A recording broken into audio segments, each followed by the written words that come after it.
स्वागत है आपका डीसीपी स्टडी पॉइंट में। और इस वीडियो में हम लेके आए हैं राजस्थान कंप्यूटर अनुदेशक भर्ती के लिए ऑपरेटिंग सिस्टम क्या है और ऑपरेटिंग सिस्टम के कितने प्रकार होते हैं, उससे मोस्ट इम्पोर्टेंट क्लास नोट्स जो आपसे शेयर कर रहे हैं। तो वीडियो को लाइक शेयर एंड सब्सक्राइब कर दें और इस नोट्स से अपने प्रिपरेशन और अच्छी करें। तो शुरू करते हैं। क्या होता है, पहले ऑपरेटिंग सिस्टम की डेफिनेशन समझते हैं। तो ऑपरेटिंग सिस्टम की डेफिनेशन में क्या आता है कि ऑपरेटिंग सिस्टम एक सिस्टम सॉफ्टवेयर है। पहले क्वेश्चन यहीं से बनता है कि ऑपरेटिंग सिस्टम किस प्रकार का सॉफ्टवेयर है। ऑपरेटिंग सिस्टम एक सिस्टम सॉफ्टवेयर है जो एक कंप्यूटर में उपलब्ध रिसोर्स यानी संसाधन को कंट्रोल और मैनेजमेंट करने हेतु जिम्मेदार होता है। यानी कि रिसोर्स को कंट्रोल करना और सिस्टम मैनेजमेंट करने के लिए जिम्मेदार कौन होता है? Operating system. इससे भी बड़ी बात, ऑपरेटिंग सिस्टम एक सिस्टम सॉफ्टवेयर है। आगे देखते हैं। ऑपरेटिंग सिस्टम संबंधित सॉफ्टवेयर का प्रोग्राम का समूह होता है जो एक यूज़र और हार्डवेयर के मध्य इंटरफेस प्रदान करता है। यानी कि ऑपरेटिंग सिस्टम क्या करता है? हार्डवेयर डिवाइसेस और यूज़र के बीच इंटरफेस का कार्य करता है। बेसिकली ऑपरेटिंग सिस्टम दो प्रकार के होते हैं। दो प्रकार के ऑपरेटिंग सिस्टम के इंटरफेस होते हैं। पहला आता है GUI और पहला है CUI, दूसरा है GUI। तो CUI क्या है? CUI का मतलब पूरा नाम है कैरेक्टर या कमांड यूज़र इंटरफेस। यह एक नॉन ग्राफिकल तथा नॉन यूज़र फ्रेंडली इंटरफेस है जहाँ एक यूज़र को किसी कार्य को करने हेतु कमांड लिखने की आवश्यकता होती है। यानी जिस ऑपरेटिंग सिस्टम के अंदर कमांड देने की ज़रूरत होती है उसे CUI इंटरफेस ऑपरेटिंग सिस्टम, जिसका मोस्ट पॉपुलर एग्जांपल है डॉस यानी डिस्क ऑपरेटिंग सिस्टम, और PC डॉस इसके एग्जांपल हैं। दूसरा इंटरफेस का टाइप्स है GUI। GUI का पूरा नाम ग्राफिकल यूज़र इंटरफेस। यह एक ग्राफिकल तथा यूज़र फ्रेंडली इंटरफेस है जहाँ यूज़र को किसी कार्य को करने हेतु एक कमांड को सिलेक्ट करने की आवश्यकता होती है जो एक मेनू में कमांड के रूप में उपलब्ध होती है, जैसे MS Windows, MS DOS, iOS, Android, WinOS, Symbian, Bada. यानी इस पे आइकन बने होते हैं और उन कमांड को आपको सेलेक्ट करना पड़ता है, लिखने की आवश्यकता नहीं होती है। ग्राफिकल यूज़र इंटरफेस जो वर्तमान में चल रहे हैं वो सारे operating system GUI based operating system है। इस डायग्राम के माध्यम से समझते हैं। देखिए, यूज़र और एक हार्डवेयर में इंस्टॉल करते हैं अपन ऑपरेटिंग सिस्टम को, और ऑपरेटिंग सिस्टम के अंदर आप एप्लीकेशन सॉफ्टवेयर के माध्यम से एप्लीकेशन इंस्टॉल करते हैं और एप्लीकेशन के माध्यम से यूज़र कंप्यूटर का यूज करता है। तो इंटरफेस किस तरह से हुआ? हार्डवेयर और एप्लीकेशन का इंटरफेस ऑपरेटिंग सिस्टम कर रहा है और एप्लीकेशन यूज़र और ऑपरेटिंग सिस्टम का इंटरफेस कर रहा है। यानी कि हार्डवेयर के अंदर ऑपरेटिंग सिस्टम के अंदर एप्लीकेशन और एप्लीकेशन पूरे यूज़र। ठीक है, आगे देखते हैं। ये तरीका एक देखिए, hardware, operating system, application software और एंड यूज़र आपस में इंटरकनेक्शन। एंड यूज़र सॉफ्टवेयर को perform a specific task of solve a problem, यानी यूज़र कोई स्पेशल टास्क परफॉर्म करने के लिए इसका उपयोग करता है। आगे है गोल्स ऑफ ऑपरेटिंग सिस्टम, यानी ऑपरेटिंग सिस्टम के उद्देश्य क्या हैं।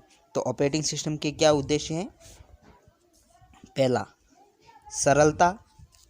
पहला गोल है प्राइमरी, यानी कन्वेंशन, किसी भी चीज़ को सरलता से सॉल्व करना। दूसरा सेकेंडरी गोल्स है इफिशिएंसी, यानी उसकी कार्य करने की कैपेसिटी, क्षमता। ये इसके दो गोल्स हैं।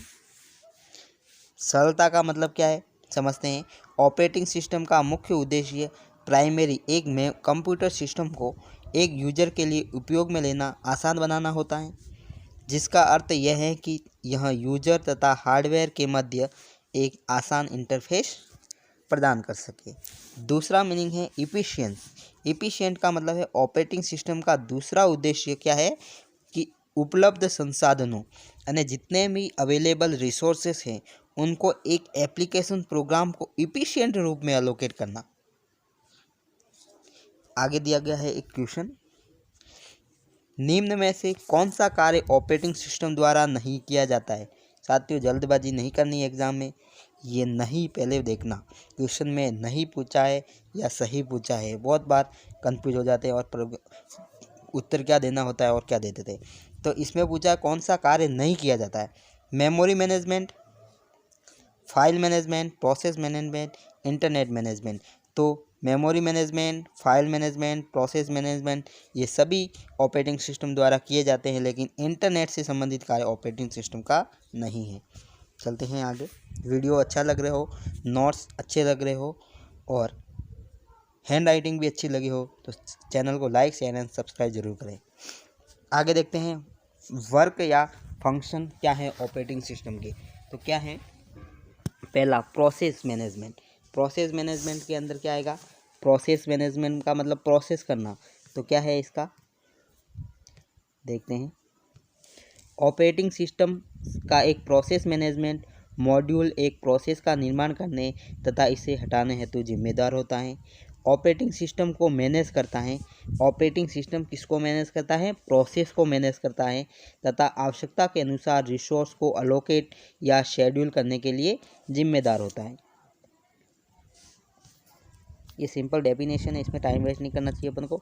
दूसरा है फाइल मैनेजमेंट। फाइल मैनेजमेंट क्या होता है, ऑपरेटिंग सिस्टम का फाइल मैनेजमेंट मॉड्यूल फाइल से संबंधित गतिविधियां जैसे ऑर्गेनाइज करना, सॉर्टिंग करना, रिट्रीव करना, नेमिंग करना, कॉपी करना आदि फाइल संबंधित कार्य। दूसरा है उसका कार्य ऑपरेटिंग सिस्टम का मेमोरी मैनेजमेंट, यानी कि ऑपरेटिंग सिस्टम के मेमोरी मैनेजमेंट मॉड्यूल द्वारा संसाधनों को आवश्यकता होने पर मेमोरी अलोकेट और डिलोकेट करने का कार्य किया जाता है ऑपरेटिंग सिस्टम द्वारा। चौथा है उसका इनपुट आउटपुट मैनेजमेंट, यानी कि operating system input output devices को मैनेजमेंट करने के लिए भी जिम्मेदार होता है, जो प्रारंभिक इनपुट को लेकर सीपीयू को प्रदान करता है और संबंधित आउटपुट डिवाइस को आउटपुट प्रदान करता है। और पांचवा इसका कार्य है सिक्योरिटी मैनेजमेंट। हाँ, ऑपरेटिंग सिस्टम मैनेजमेंट मॉड्यूल एक यूज़र को कंप्यूटर सिस्टम में ऑथेंटिकेट करने के लिए भी जिम्मेदार होता है, जिसमें रिस्ट्रिक्ट करना डिस्ट्रक्ट एंड अनऑथोराइज्ड एक्सेस को। अगला है इंटीग्रिटी मैनेजमेंट। ऑपरेटिंग सिस्टम एक डाटा तथा एप्लीकेशन की इंटीग्रिटी को मैनेज करता है, यानी डाटा एक दूसरे के साथ इंटरफेस नहीं करते हैं, integrity same data.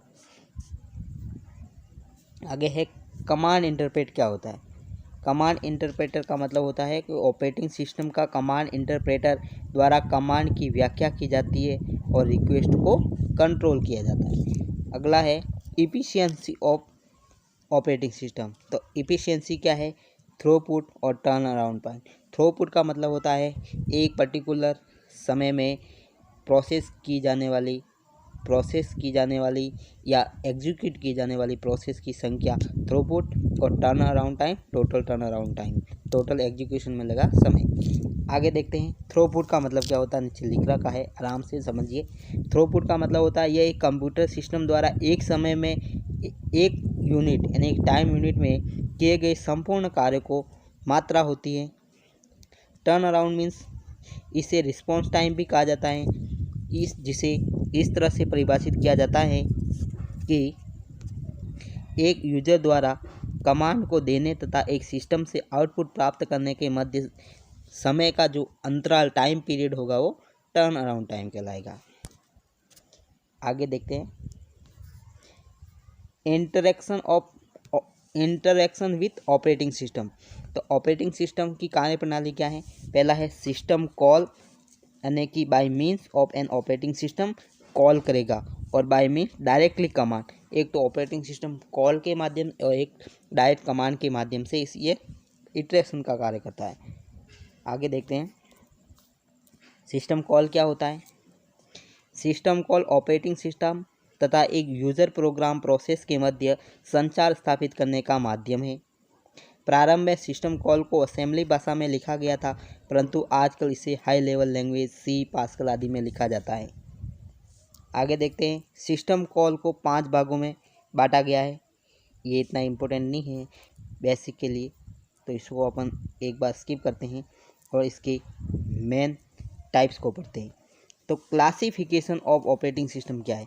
Operating system का क्लासिफिकेशन एक होता है सिंगल यूजर ऑपरेटिंग सिस्टम, एक होता है मल्टी यूजर ऑपरेटिंग सिस्टम, एक होता है नेटवर्क बेस्ड ऑपरेटिंग सिस्टम।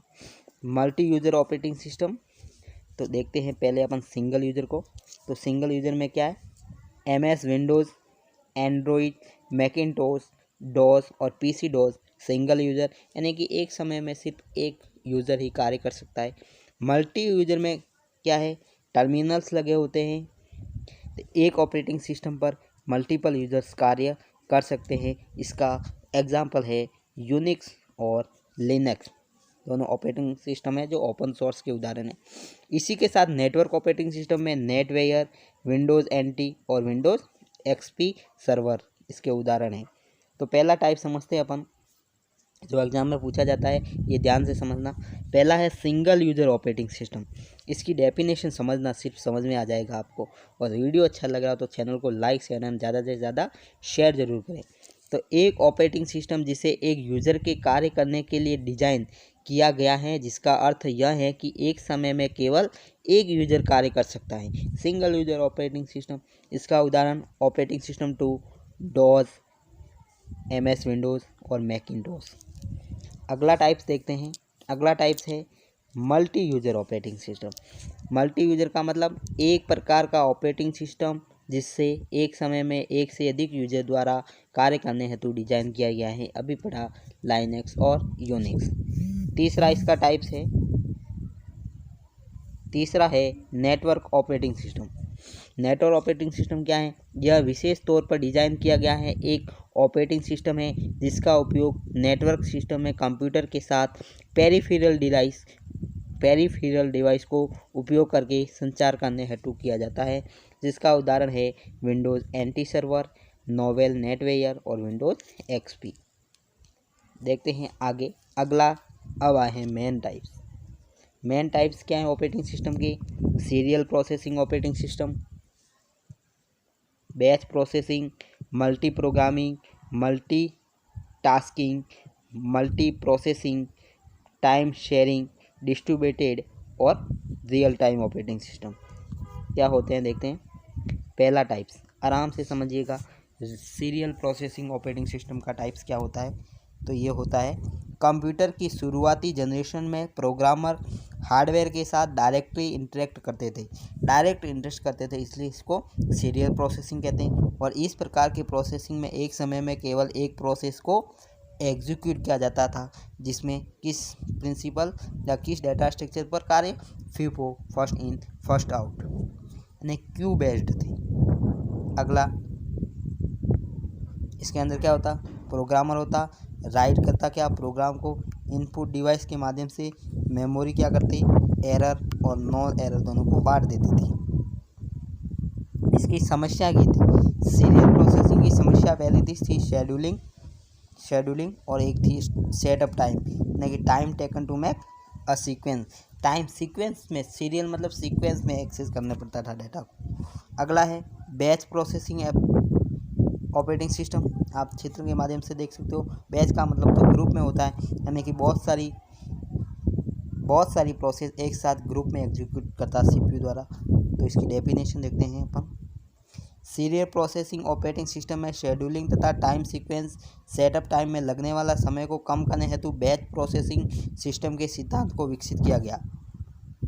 इसके अंदर क्या है, बैच प्रोसेसिंग ऑपरेटिंग सिस्टम में समान प्रकार के प्रोसेस को एक बैच के रूप में बनाया जाता है तथा अलग अलग एग्जीक्यूट करने की जगह एक साथ एग्जीक्यूट किया जाता है। इस प्रोसेसिंग में एक विशेष प्रकार के सिस्टम सॉफ्टवेयर का उपयोग किया जाता है जिसे मॉनिटर कहा जाता है। अगला है, आगे देखते हैं, एक जॉब से अन्य जॉब पर ट्रांसमिशन के दौरान CPU आइडल यानी व्यर्थ रहता है। CPU के आइडल टाइम को उपयोग में लेने के लिए एक तकनीक का उपयोग किया जाता है जिसे ऑटोमेटिक जॉब सीक्वेंसिंग तकनीक कहा जाता है। ये था बैच प्रोसेसिंग। एक है अगला मल्टी प्रोग्रामिंग। क्या होता है साथियों, मोस्ट इम्पोर्टेंट बता रहा हूँ मैं। एक तो होता है मल्टी प्रोग्रामिंग ऑपरेटिंग सिस्टम, एक होता है multi processing operating system. Exam में इन दोनों के डेफिनेशन से क्वेश्चन होते हैं और अपन कन्फ्यूजन हो जाते हैं। तो मल्टी प्रोग्रामिंग का मतलब तो होता है कि एक समय में जितने प्रोग्राम या जितने प्रोसेस एग्जीक्यूट होगी, मल्टीपल एग्जीक्यूट होगी, CPU एग्जीक्यूट करेगा। और मल्टी प्रोसेसर का मतलब मल्टीपल प्रोसेसर लगे होंगे, यानी मल्टीपल सीपीयू लगे होंगे। इसमें मल्टीपल सीपीयू नहीं लगे होंगे, सीपीयू एक होगा लेकिन प्रोग्राम मल्टीपल एग्जीक्यूशन हो गए। अब समझते हैं डेफिनेशन के माध्यम से। बैच प्रोसेसिंग ऑपरेटिंग सिस्टम के माध्यम से शेड्यूलिंग की समस्या को हल किया गया बाय ऑटोमेटिक जॉब सीक्वेंसी, परंतु अभी भी प्रोसेसर के समय को पूर्ण रूप से उपयोग नहीं किया गया था। इसी समस्या को दूर करने के लिए मल्टी प्रोग्रामिंग का कॉन्सेप्ट आया। तो क्या है मल्टी प्रोग्रामिंग? समझना, ऑपरेटिंग सिस्टम की एक विशेषता है जिसे एक समय में यूनि प्रोसेसर पर विभिन्न प्रोग्रामों को रन किया जा सकता है। यूनि प्रोसेसर का मतलब सिर्फ एक प्रोसेसर कह दो, आप चिप कह दो, माइक्रो चिप कह दो या माइक्रो प्रोसेसर कर दो, ये सब नाम एक ही है किसके? सीपीयू के, सेंट्रल प्रोसेसिंग यूनिट के। अब सिंगल प्रोसेसर और multiple operating system, multi user operating system, समझ में आ गई डेफिनेशन? क्या एक समय में मल्टीपल प्रोसेस को एग्जीक्यूट किया जाता है सिंगल प्रोसेसर के द्वारा। आगे देखते हैं मल्टीटास्किंग। मल्टीटास्किंग का मतलब तकनीकी रूप से मल्टी प्रोग्रामिंग या मल्टीटास्किंग समान ही होते हैं। मल्टीटास्किंग एक सिस्टम में एक समय में एक से अधिक कार्य को एक साथ करने की कैपेसिटी रखता है। मल्टी प्रोग्रामिंग और मल्टीटास्किंग साधारण अंतर यह है कि मल्टी प्रोग्रामिंग का उपयोग मल्टी यूजर, जबकि मल्टीटास्किंग का उपयोग सिंगल यूजर ऑपरेटिंग सिस्टम हेतु किया जाता है।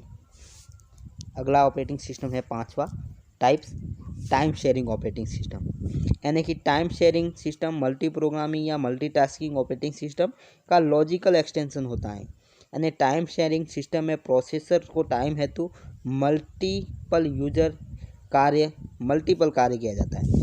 मल्टीपल यूजर के लिए मल्टीपल कार्य किया जाता है। एक टाइम शेयरिंग सिस्टम में मल्टी यूजर हो सकते हैं, समांतर साइमल्टेनियसली कंप्यूटर के माध्यम से जुड़े होते हैं। और टाइम शेयरिंग सिस्टम में प्रत्येक प्रोसेस को एग्जीक्यूशन हेतु स्लॉट प्राप्त होता है, जिसे टाइम क्वांटम स्लाइस या स्लॉट कहा जाता है। और 10 माइक्रोसेकंड से 100 माइक्रोसेकंड, यानी कि टाइम दिया जाएगा एक निश्चित। आपने एक सीपीयू शेड्यूलिंग के अंतर्गत एक पढ़ा होगा राउंड रोबिन शेड्यूलिंग एल्गोरिथम, तो वो इसी बेस्ट पे है। अब आ गया मल्टी प्रोसेसिंग। क्या होता है मल्टी प्रोसेसिंग? जिसको पैरेलल प्रोसेसिंग भी कहते हैं। इसमें क्या होता है, दो अलग अलग सीपीयू होते हैं। ये इनपुट आउटपुट प्रोसेसर और इनपुट आउटपुट यूनिट होते हैं एक सीपीयू। ये इन दोनों को मेन मेमोरी रैम से प्रोसेस आपस में शेयर कर दी जाती है और ये एक साथ कार्य करते हैं। अब डेफिनेशन समझते हैं। एक सिस्टम है जिसमें मल्टीपल प्रोसेसर होते हैं और मल्टी प्रोसेसिंग सिस्टम या पैरेलल सिस्टम कहलाते हैं। एक प्रोसेसिंग में प्रोसेसर सिस्टम क्लॉक साइकिल बस, सिस्टम बस, मेमोरी और इनपुट आउटपुट डिवाइस आदि को शेयर करते हैं। और मल्टी प्रोसेसिंग एक प्रकार की प्रोसेसिंग है जिसमें मल्टीपल प्रोसेस को एक सिस्टम में कॉन्फ़िगर करके मल्टीपल प्रोसेसर को एक समय में एग्जीक्यूट किया जाता है। माइक्रो प्रोसेसिंग सिस्टम को, और एग्जाम की दृष्टि से आ गया क्वेश्चन, ध्यान रखो, माइक्रो प्रोसेसिंग सिस्टम को टाइटली कपल्ड सिस्टम कहा जाता है। ये लाइन याद रखना, माइक्रो प्रोसेसिंग सिस्टम को या मल्टी प्रोसेसिंग सिस्टम, ये माइक्रो की जगह मल्टी है, इसको क्या कहा जाता है? टाइटली कपल्ड सिस्टम कहा जाता है, क्योंकि सिंगल मेमोरी सिस्टम में सभी प्रोसेसर को शेयर किया जाता है। और इसी का अगला है डिस्ट्रीब्यूटेड सिस्टम। क्या है? Distributed operating system. ये इसका उल्टा है। मल्टी प्रोसेसिंग क्या था? Tightly coupled. ये क्या है? लूजली कपल्ड का उदाहरण है। देखते हैं इसकी डेफिनेशन। इसकी डेफिनेशन है एक डिस्ट्रीब्यूटेड कंप्यूटर सिस्टम ऑटोनोमस स्वायत्त कंप्यूटर सिस्टम का कलेक्शन होता है जो हार्डवेयर तथा सॉफ्टवेयर माध्यम से संचार करने में सक्षम होता है। और इसका उदाहरण लूजली कपल्ड सिस्टम कहा जाता है, क्योंकि ये सिस्टम मेमोरी सिस्टम क्लॉक आदि को शेयर नहीं करता है। तो ये दो वर्ड ध्यान रखना, डिस्ट्रीब्यूटेड तो लूजली कपल्ड होते हैं और मल्टी प्रोसेसिंग टाइटली कपल्ड होते हैं। एक आता है रियल टाइम ऑपरेटिंग सिस्टम। यह एक प्रकार का सिस्टम जो एक प्रोसेस को वास्तविक टाइम के आधार पर एग्जीक्यूट किया जाता है। इस सिस्टम में टाइम फैक्टर होता है, रिस्पॉन्स टाइम इज सर्कुलर, यानी रियल टाइम पे कार्य करता है, जिसको रियल टाइम ऑपरेटिंग सिस्टम कहा जाता है। जिसको दो प्रकार से बांटा, एक तो सॉफ्ट रियल टाइप, कौन सा? सॉफ्ट रियल टाइप, और एक होता है हार्ड रियल टाइप। सॉफ्ट और हार्ड। सॉफ्ट रियल टाइप का होता है, यह टाइम यूनिट में कुछ छूट प्रदान करता है। और हार्ड रियल यह क्रिटिकल टास्क को समय सीमा में पूर्ण करने की गारंटी देता है, एटीएम वगैरह हो गए। तो साथियों ये था बेसिक इंट्रोडक्शन, समझ लो, या ऑपरेटिंग सिस्टम के डेफिनेशन और टाइप समझ लो। अगर वीडियो आपको अच्छा लगा हो तो चैनल को लाइक शेयर एंड सब्सक्राइब करें। और आपको पीडीएफ चाहिए तो ये पीडीएफ डिस्क्रिप्शन में नीचे ड्राइव में दे दी जाएगी, तो आप वहाँ लिंक से डाउनलोड कर सकते हैं। धन्यवाद।